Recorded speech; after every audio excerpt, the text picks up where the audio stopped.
Welcome, I'm Bruce Munro, and with me is International Relations Specialist Professor Robert Patman, and this is Global Insight. The result of the US presidential election is uncertain. Both sides are going to the courts. It could be days before it's decided which of two very different visions for the United States and the world will take the reins of power. Welcome, Robert. Morning, Bruce. Donald Trump has called for officials to stop counting votes. What legal basis or precedent does he have for this call? None, as far as I can tell. I'm not a legal expert, Bruce, but the nearest parallel is in 2000 during the Gore-Bush contest when the Supreme Court halted a recount, but they never halted the initial count. So there's no precedent for this.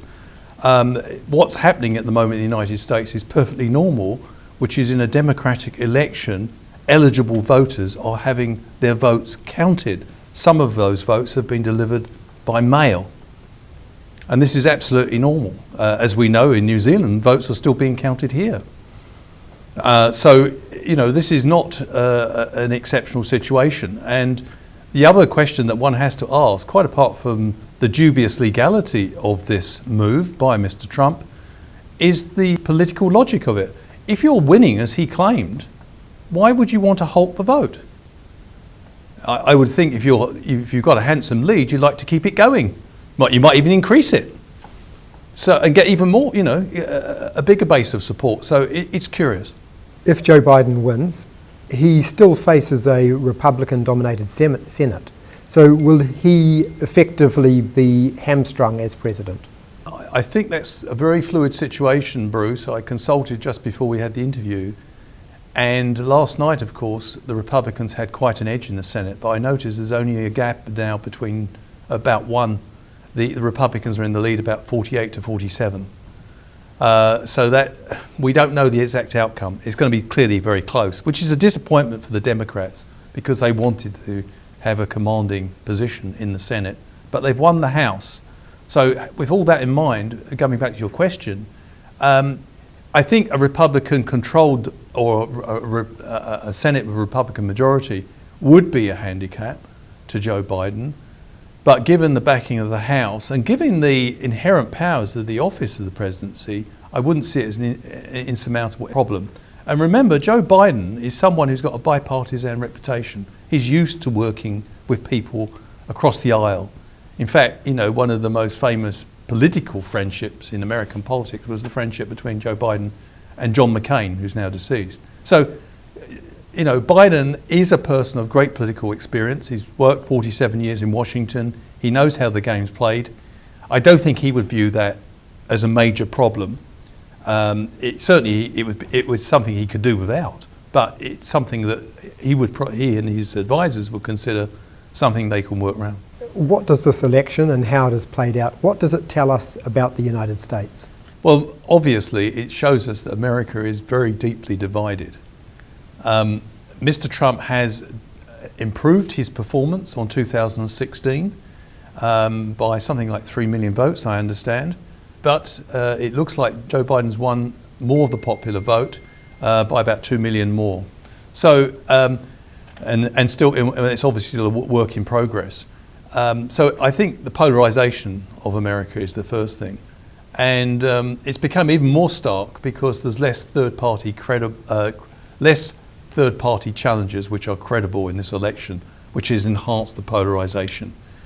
One thing that has struck me quite curious as a non-American is the fact that the decision maker in chief has not really been held accountable for presiding over a situation in which more than 230,000 Americans have died from COVID-related causes. That's the highest total for any country in the world. And America has about 4% of the world's population. That, in many cases, when you consider that more Americans have died from COVID-19 in 8 months than all the battlefield casualties in places like Korea, Vietnam, Iraq, during the post-1945 period, you would think that would cause some very, very strong domestic reaction. I think it certainly helped Biden put up a competitive performance, but it's hardly been the sort of emphatic win I think the Democrats might have hoped for, given that track record in handling Covid-19 by the Trump administration. If Biden or Trump were to win, for each of them, what would be the significance or the impact of that for New Zealand? Very significant. It's much easier for the Ardern-led government to work closely with the Biden administration. Several things became evident, Bruce, in the second debate between Biden and Trump, which had deep significance for this country. Firstly, Biden indicated when he was challenged how he would handle relations with China, said he would hold them to account according to international rules, which of course New Zealand is a great believer in the multilateral system, sometimes called the international rules-based system. Why? Because we're not big enough to make our own rules, and many small countries and medium-sized countries like New Zealand need a rules-based system so they can go about their business in a way that's fair and equitable. They do not favour Mr. Trump's vision, which is an international free-for-all where outcomes are decided on the basis of raw power. So Mr. Biden indicated that he favours a strengthening of the rules-based system, which after all American presidents till Mr. Trump backed.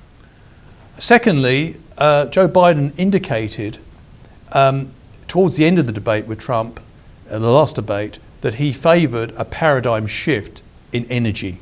And he said that oil producers in the United States would have to face the reality that we only have 10 years left before, according to scientists, climate scientists, we face a tipping point with climate change. And Biden said we simply do not have any alternative but to energetically embrace the change in that area so that future generations are not confronted with irreversible consequences of climate change and global warming. So I think on that basis, given that climate change is an area that Jacinda Ardern feels very strongly about, I think that there's a much stronger basis for cooperation with the Biden administration. But let's not have any illusions about this. Even if Joe Biden, and it looks like he will form an administration at this point, although there's a great deal of uncertainty as you indicated, of the two he looks the stronger now. If he does form an administration, we must be alive to the fact that we won't have an identical perspective to the United States. And a superpower like the United States, whether it's run by Joe Biden or Donald Trump, will have a set of interests which do not always precisely coincide with our own. But having said that, I do think there's much greater scope for cooperation. Thank you, Robert. Thank you. And thank you for watching. Catch us next time on Global Insight. Noho oro mai.